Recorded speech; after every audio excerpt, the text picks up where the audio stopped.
मूर्तिजापुरातील एका पेट्रोल पंपासमोर धान्याने भरलेले एक मालवाहू वाहन उभे असता पुरवठा विभागाच्या अधिकाऱ्यांनी त्याची तपासणी केली।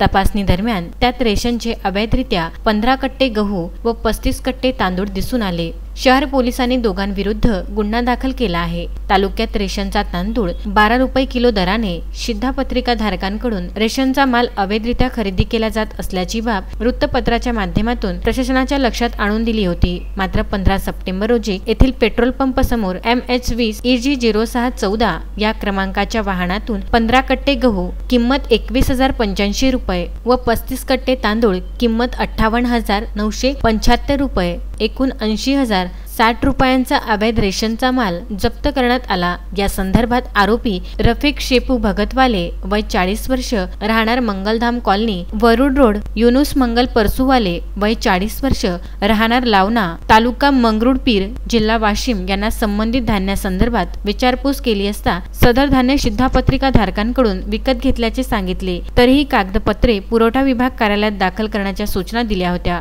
ठराविक वेळेत पुरावे सादर करू न शकल्याने 16 सप्टेंबर रोजी पुरवठा विभागाकडून पोलिसात तक्रार नोंदवण्यात आली। तक्रारीवरून शहर पोलिसांनी संबंधित आरोपींच्या विरोधात जीवनावश्यक वस्तू अधिनियम 1955 च्या कलम 3(7) नुसार गुन्हा दाखल केला आहे। अधिक तपास मूर्तिजापूर पोलीस स्टेशनचे निरीक्षक शैलेश शेडके यांच्या मार्गदर्शनाखाली हेड कॉन्स्टेबल संजय भारसाकडे हे करीत आहेत। बाळासाहेब गणोरकर, विदर्भ न्यूज, मूर्तिजापूर।